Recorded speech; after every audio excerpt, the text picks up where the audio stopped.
जगत वंद्य अवधूत दिगंबर दत्तात्रय गुरु तुम्हें चना अनन्य भावे शरणागत में भव भय वारण तुम्हें चना कार्तिवीर्य यदु परशुराम ही प्रभो दिले गुरु तुम्हें चना स्वामी जमार्दन एकनाथ तरी सनाथ केले तुम्हें चना नवनारायण सनाथ करुणे पंथ निर्मिला तुम्हें चना मच्छिंद्रा जति प्रवृत्त केले जन उद्धारा तुम्हें चना दासो पंता घरी रंगले परमानंदे तुम्हें चना नाथ सदनिचे चोपदार तरी से गुरु दत्ता तुम्हें चना युगा युगी निज भक्त रक्षणा अवतरता गुरु तुम्हें चना बालुन मत्त पिशाच वृत्ति धारण करता तुम्हें चना धारण करता तुम्हें चना धारण करता तुम्हें चना। अवधूत चिंतन श्री गुरुदेव दत्त दत्त दत्त चिदत्तात्रय जनार्दन स्वामी एकनाथ महाराज की जय। वक्रतुंड महाकाय सूर्यकोटि समप्रभः निर्विघ्नं कुरु मे देव सर्वकार्येषु सर्वदा कि लोकाभिरामं रणरङ्गधीरं राजीवनेत्रं रघुवंशनाथं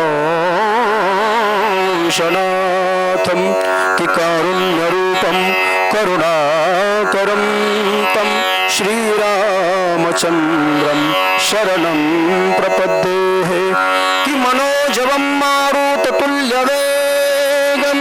जितेन्द्रियं बुद्धिमतां वरिष्ठं वातात्मजमवानुरयूथ मुख्यम श्रीरामदूतं शरणं प्रपद्ये कि सच्चिदानन्दरूपाय विषभूतपत्यादिहेतवे तापत्रय विनाशाय श्रीकृष्णाय वयं नमः।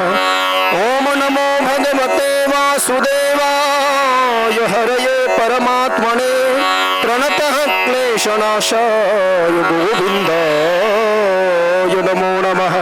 सर्वमङ्गलमाङ्गल्ये शिवे सर्वार्थसाधिके शरण्ये त्र्यम्बके गौरी नारायणि नमोऽस्तुते।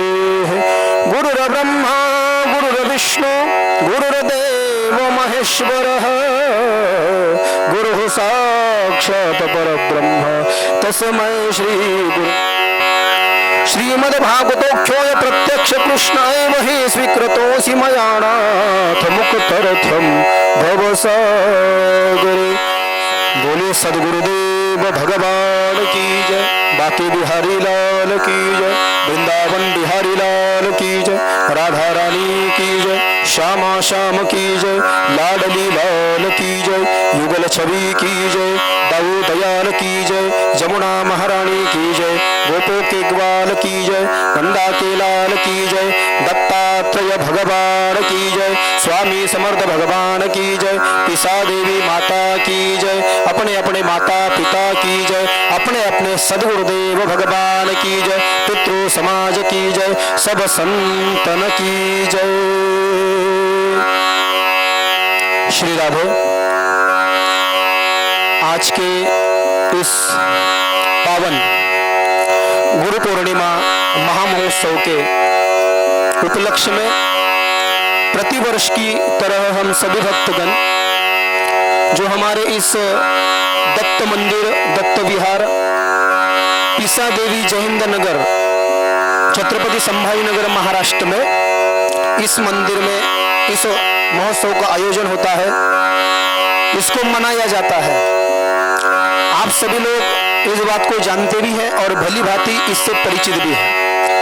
कई लोग नए होंगे, हर साल होते भी हैं, और कई लोग जो हमको जानते हैं जिन्होंने हमसे गुरु दीक्षा ली है, गुरु मंत्र लिया है, अनुग्रह लिया है।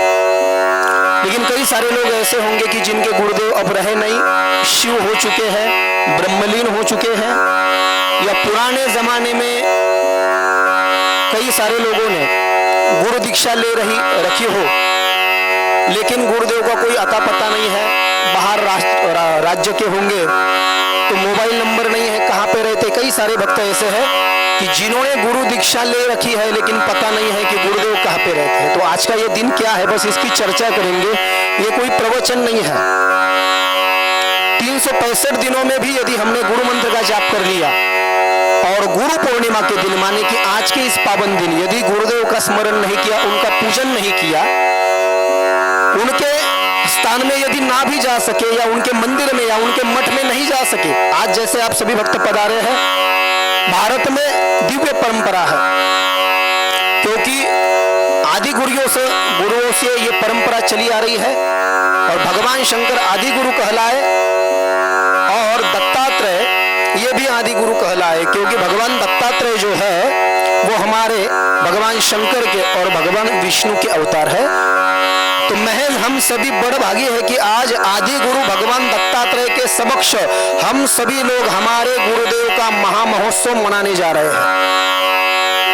कई सारे लोगों के जो गुरुदेव है वो स्वामी समर्थ है, कई सारे लोगों के गुरुदेव भगवान दत्तात्रेय है, नरसिंह सरस्वती है, टेंबे स्वामी है और महाराष्ट्र में कई सारे लोगों ने जो सामने हमने प्रतिमा रखी है ये हमारे गुरुदेव है। परम पूज्य सदगुरु श्री प्रहलाद महाराज रामदासी साकर खेड़ा, ये भगवान राम की दिव्य परंपरा है। एक गद्दी है और उमर खेड़ के वामनानंद महाराज की महाराष्ट्र में जो सबसे ज्यादा अनुग्रह लोगों ने ले रखे हैं। दूसरी एक गद्दी है प्रसाद महाराज अमलनेरकर पंढरपुर वाले, तो महाराष्ट्र में सबसे ज्यादा अनुग्रह लोगों ने इनका लिया है। अब मैं बहुत जगह भागवत सीखने के लिए 7-8 साल से हम वृंदावन में थे, 4 साल हमने आनंद में कीर्तन सीखा। तो एक गुरु हमारे हो गए, ये सामने जो प्रतिमा रखी है प्रहलाद महाराज रामदासी, तो इनको कहा जाता है मोक्ष गुरु, आत्मगुरु, जो आप सभी लोगों ने अपने जीवन में एक बार इस अद्भुत चीज का अनुभव किया होगा कि गुरुदेव के सन्निधि में जाकर के शुभ मुहूर्त पर उनके समक्ष बैठ जाए, हाथ में जल लेकर के संकल्प छोड़े और दाएं कान में 3 बार, बाएं कान में 3 बार। यह विधि जीवन में बस एक बार होता है, दोबारा से नहीं होता है। इसको कहते हैं मोक्ष गुरु, आत्मगुरु, जो आज कई सारे लोगों ने, हमारे भक्तों ने हमसे अनुग्रह लिया। पीछे हमारे दौड़ साहब बैठे हैं, माजी विस्तार अधिकारी विजय जी पाटिल दौड़, तो उन्होंने 2-3 बार अनुग्रह लिया था, लेकिन बाकी गुरुदेव उनके ब्रह्मलीन हो गए तो उन्होंने कहा कि महाराज जी आप हमको गुरु दीक्षा दो। दूसरे ये जो हमारे पंडित जी बैठे हैं संदीप जी, इन्होंने भी दीक्षा ली 1 महीने पूर्व, और जो हमारे यूट्यूब वाले भैया है दिनेश भैया, इन्होंने भी आज गुरु दीक्षा ली। तो गुरु दीक्षा में कोई जोर जबरदस्ती नहीं होनी चाहिए। हमको जो महाराज पसंद आ जाए और हमको लगे कि उसमें असली मायने में संतत्व के गुण है, आचरण शुद्ध है, क्योंकि शास्त्र ने कहा, गुरुओं की भी बहुत बड़े लक्षण कहे गए शास्त्र में, वर्णानाम ब्राह्मणो गुरु, गुरु ब्राह्मण होना चाहिए, पहला लक्षण है उसका, सिर्फ वर्ण से या जन्म से नहीं। ब्राह्मण धर्म के, आचार्य धर्म के, सनातन धर्म के सभी नियम जो है उसे ज्ञात होने चाहिए, उसका वह पालन करे। और हमको पूर्ण विश्वास होना चाहिए, यदि हम किसी गुरु के समक्ष जाकर के यदि हम उसके दीक्षित होते हैं, शिक्षित होते हैं, उससे हम गुरु दीक्षा ले रहे हैं, तो वो जो हमको गुरु मंत्र देगा तो उस मंत्र से हमारा कल्याण नहीं होगा, क्योंकि गुरु मंत्र को तारक मंत्र कहा है। और यह गुरु मंत्र दुनिया में इतना अद्भुत मंत्र है, उसका नाम तो गुरु मंत्र है, लेकिन वो क्या गुरु का मंत्र है क्या? वो तो भगवान का ही मंत्र होता है ना, लेकिन गुरु मुख से लेना चाहिए। आगे उसकी चर्चा भी करेंगे। यदि हमने बिना गुरु के मुख से निकले हुए मंत्र का जाप किया तो कैसे निष्फल हो जाता है, फल नहीं देता है। और कैसे यदि हमारे गुरुदेव के मुख से निकले हुए यदि 2 मंत्रों का भी हमने सुमिरन कर लिया तो वाली का वाल्मीकि भी बन जाता है ना, है कि नहीं? देवर्षि नारद ने, जिसको सिर्फ मरा मारने का ही काम धंधा जिस वाली का था, कुछ नहीं जानता था ना, अनुष्ठान जानता था न, जब तप यज्ञ आदि कुछ नहीं जानता था, ऐसे वाली को देवर्षि नारद जैसे गुरुदेव ने, संत ने बस जानते थे, मरा कह सकता है, राम भी नहीं कह सकता, इतना बड़ा पापी है। इस पापी को तारने के लिए बस राम शब्द का उपदेश कर दिया है। इसलिए याद रखना मेरे बंधुओं, हम कभी भी यदि अनुग्रह लेंगे, गुरु दीक्षा लेंगे, एक ही शब्द है गुरु दीक्षा, माने कि गुरु के द्वारा प्राप्त होने वाला ज्ञान जो गुरु मंत्र देंगे कान में। दूसरा शब्द अनुग्रह, अनुग्रह माने कि उनकी कृपा हम पर हो जाएगी। और तीसरा शब्द है गुरु मंत्र, जो सब जानते हैं गुरु मंत्र, लेकिन उसका असली शब्द है गुरु दीक्षा, अनुग्रह दूसरा शब्द है और गुरु मंत्र।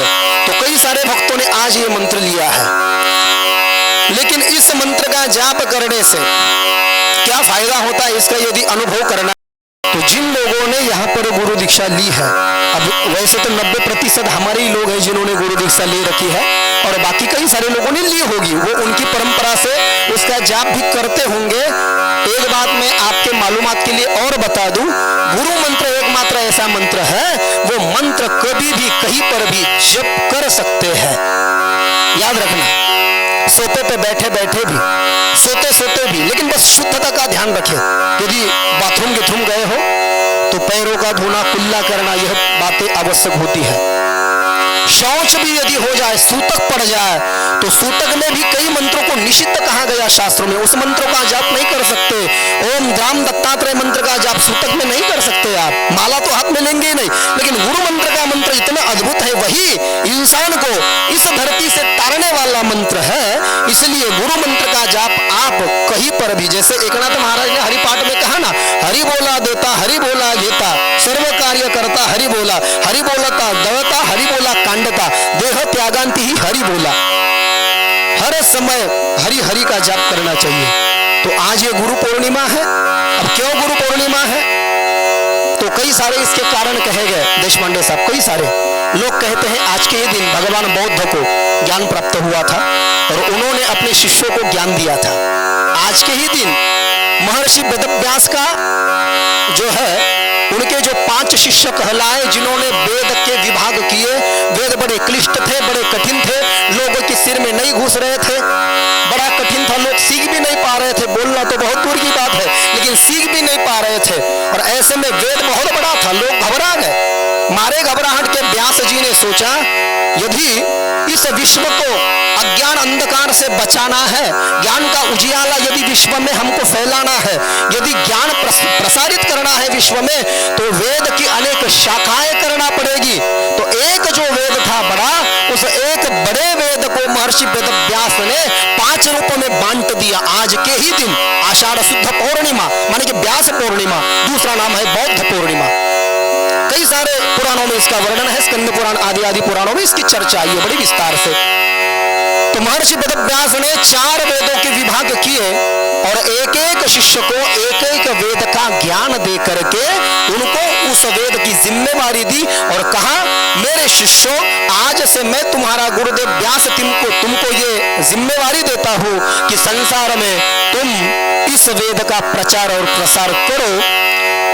तो व्यास के 5 शिष्यों ने व्यास जी से आज के दिन ज्ञान ग्रहण करके उनको लगा कि गुरुदेव ने हमको इतना अद्भुत ज्ञान दिया है, तो आज हमको गुरु का पूजन अवश्य करना चाहिए।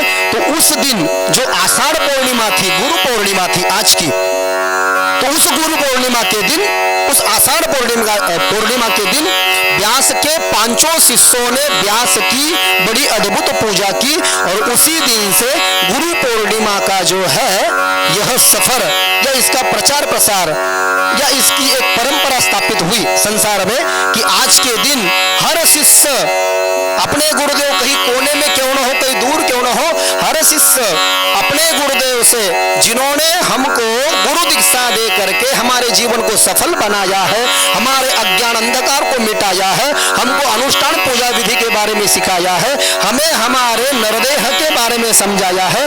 और इस नरदेह का क्या फायदा है, वैसे तो जन्म जानवर भी ले लेते हैं, लेकिन जानवर में और इंसान में क्या फर्क है। 184 योनियों में ये जो हमारा हमको देह मिली है, यह देह तो ही भगवान की पूजा करने के लिए मिली है, भगवान का भजन करने के लिए मिला है ना। इसलिए तो गाया भी ना, नर शरीर अनमोल रे प्राणी प्रभु कृपा से पाया है, झूठे जग प्रपंच में पढ़कर क्यों प्रभु को बिसराया है, समय हाथ से निकल गया तो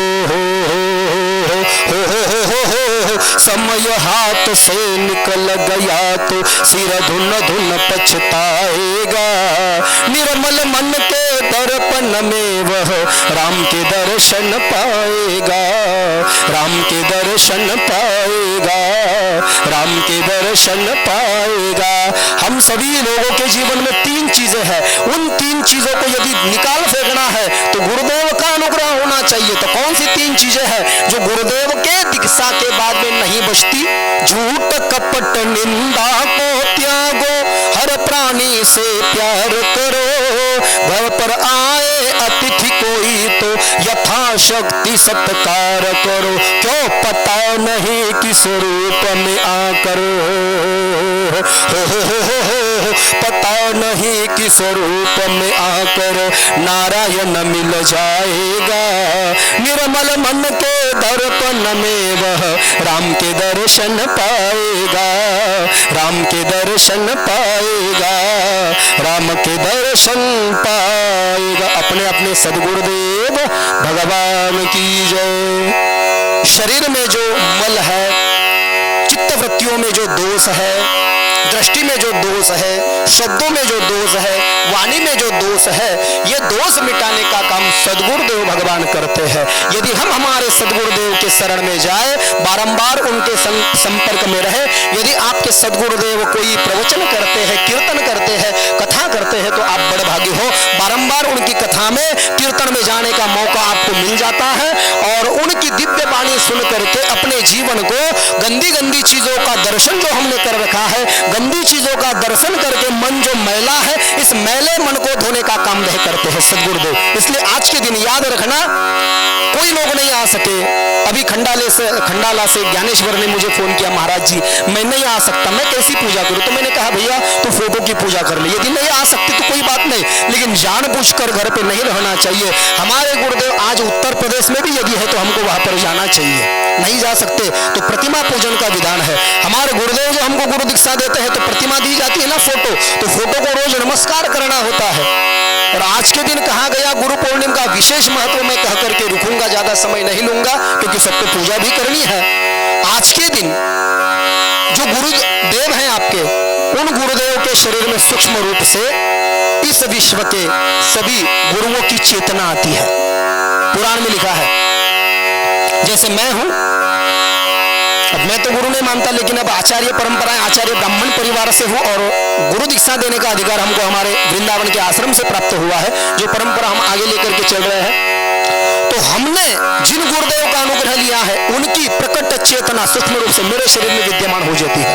वैसे तो परम गुरु दत्तात्रेय है, वो तो दिख नहीं सकते, वो तो परम विरागी है, वो तो ज्ञानी है, ज्ञानी नाम अग्रगण्यम, दिखाई नहीं देंगे।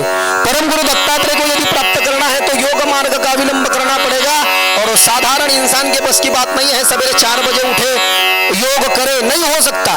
लेकिन जिनको हम देख नहीं सकते, ऐसे दत्तात्रेय से लेकर के, शिव से लेकर के, आदि शंकराचार्य से लेकर के, रामानंदाचार्य से लेकर के, रामानुज संप्रदाय से लेकर के, मेरे गुरुदेव जो है गुरु मेरे किशन महाराज साखरे, प्रहलाद महाराज रामदासी, ये सभी गुरु जिनका आज आप दर्शन करोगे, जिनका पूजन करोगे, उनके शरीर में सूक्ष्म रूप से विद्यमान होते हैं।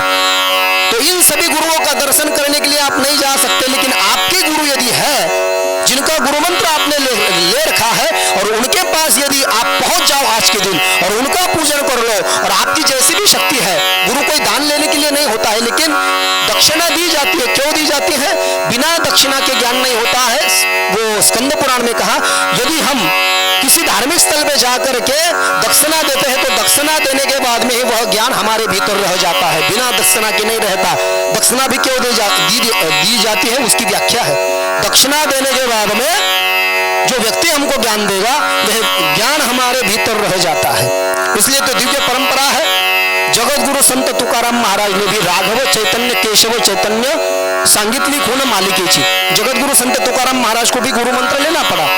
संत नामदेव महाराज बड़े ज्ञानी थे, और साहब बात करते थे रोज पांडुरंग से, लेकिन गुरु मंत्र नहीं लिया था।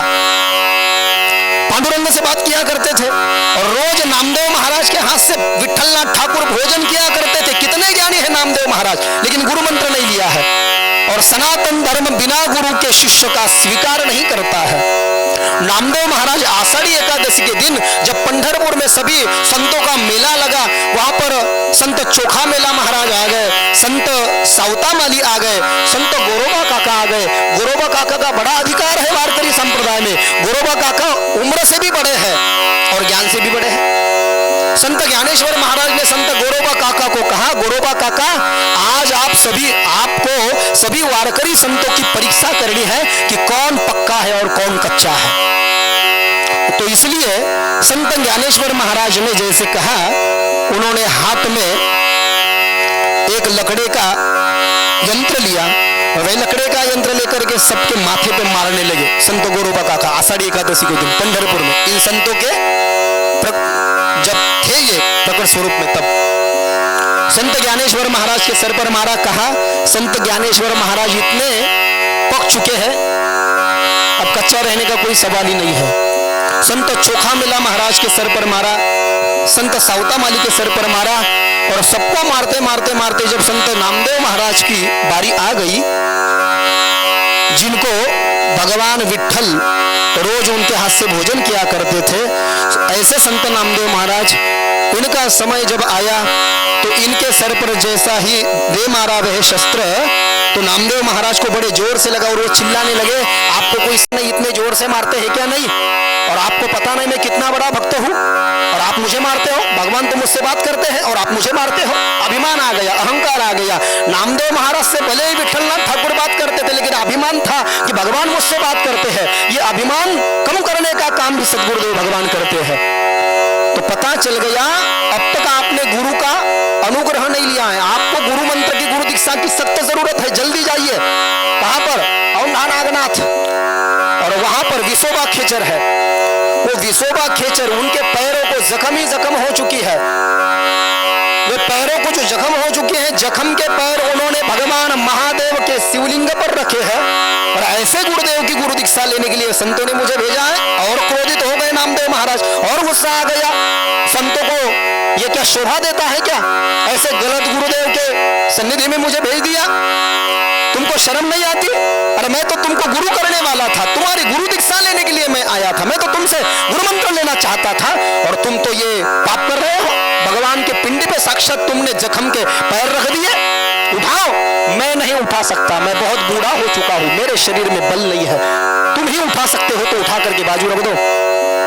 संत नामदेव महाराज ने संत विसोबा खेचर के पैर वहां पर औंधा नागनाथ के शिवलिंग से उठाए और उठा करके उन पैरों को दूसरी जगह पर रखा। जब उस पैरों को उठाया तो उस पैरों के नीचे और शिवलिंग प्रकट हो गए।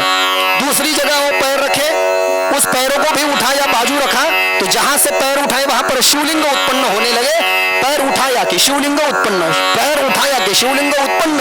और ऐसी अद्भुत माया, ऐसा दिव्य चमत्कार तो कोई भगवान का अंश ही कर सकता है, कोई भगवान का सच्चा भक्त ही कर सकता है, कोई सच्चा गुरुदेव ही कर सकता है। और यही मेरे गुरुदेव है। गुरुदेव भी पहले इम्तिहान लेते हैं, पहले परीक्षा लेते हैं, ऐसा नहीं होता है। इसलिए हमको यदि अच्छा गुरु चाहिए और हम उससे गुरु मंत्र मांगे, वो यदि नहीं दे तो उन पर गुस्सा नहीं करे, समझ लेना कि वो अभी हमारा इम्तिहान ले रहे हैं, उस परीक्षा में पास होना है और तब जाकर के गुरु मंत्र मिलता है। तो ऐसी कई सारी अद्भुत कथाएं हमारे शास्त्रों में प्रचलित है। तो एज यू विश, आप सभी भक्तों का आज के दिन कल्याण हो। जो सभी लोग हमसे दीक्षित है, जिन्होंने हमारी गुरु दीक्षा, हमारा गुरु मंत्र ले रखा है, आज भी सवेरे कई लोगों ने लिया। 10 वर्षों से हम गुरु दीक्षा दे रहे हैं। आज दोपहर के बाद में भी जब प्रवचन का सत्र, पूजा का सत्र यहाँ पर समाप्त हो जाएगा, सवेरे हमने समय रखा था 9 से 11 गुरु दीक्षा का, और अब समय रहेगा 1 से 2 बजे तक का उसका। तो गुरु मंत्र का कितना महत्व कहा जाए आपको, इतना ही मैं कहूंगा। आज के दिन हम हमारे बस गुरु ने हमको जो ज्ञान दिया है, उस ज्ञान से कृतकृत होने का दिन है, उत्तीर्ण होने का दिन है, निवृत्त होने का दिन है। और अनंत उपकार जो गुरुदेव हम पर करते हैं, दक्षिणा तो हम उनको देते हैं, ये लौकिक भाव हो गया, लेकिन आध्यात्मिक तौर से यदि हमारे गुरुदेव ज्ञानी है, उन्होंने हमको कई वर्षों से जो ज्ञान दे रखा है, उस ज्ञान से उत्तीर्ण होने का यह दिन है। इसलिए संसार में जो अद्भुत गुरुदेव की परंपरा है, उन सभी गुरुओं को आज हम इस प्रवचन के माध्यम से और आज यहाँ पर संपन्न हो रहे गुरु पूजन महामहोत्सव के माध्यम से हम उनके चरणों में कोटि कोटि नमन करते हैं। बारंबार प्रणाम करते हैं। आप सभी के गुरुदेव यदि कहीं अन्य जगह होंगे उनको भी हम प्रणाम करते हैं, और सबके गुरु यदि हमारे नहीं है कोई तो परमाराध्य आराध्य दैवत भगवान दत्तात्रेय को हम नमस्कार करते हैं। और इसी के साथ हमारे वाणी को पूर्ण विराम देते हैं और आगे पूजा का सत्र होगा। पंडित जी पूजा कहेंगे, एक एक जन आएंगे और अपनी पूजा करके स्थान पर जाकर के बैठेंगे। उसके बाद में फिर भोजन प्रसाद का कार्यक्रम होगा। अवधूत चिंतन श्री गुरुदेव दत्त दत्त दत्त श्री दत्तात्रेय जनार्दन स्वामी एकनाथ महाराज की जय। स्वामी समर्थ महाराज की जय। कुंडली गोवर्धन विठ्ठल श्री ज्ञानदेव तुकाराम पंढरीनाथ भगवान की जय। मौली ज्ञानेश्वर महाराज की जय। जगत गुरु तुकाराम महाराज की जय। शांति पर ब्रह्म एकनाथ महाराज की जय।